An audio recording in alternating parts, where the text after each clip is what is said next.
অর্থনীতি, কিন্তু কালের বিবর্তনে সেই তিতাসই এখন পরিণত হয়েছে সরু খালে।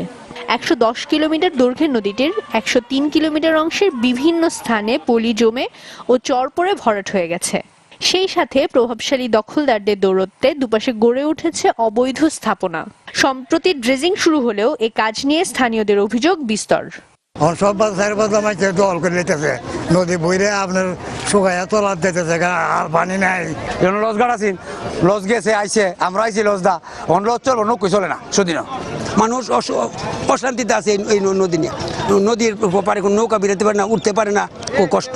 এই খনন কাজ হচ্ছে না, খনন কাজটা এই লঞ্চ ঘাট পর্যন্ত হওয়ার কথা ছিল, এখনো কাজ হচ্ছে না। পানি উন্নয়ন বোর্ড জানিয়েছে, নদীর স্বাভাবিক গতি ফেরাতে খনন প্রকল্পের কাজ চলছে। প্রকল্প বাস্তবায়ন হলে নাব্যতা ফিরে পাবে তিতাস।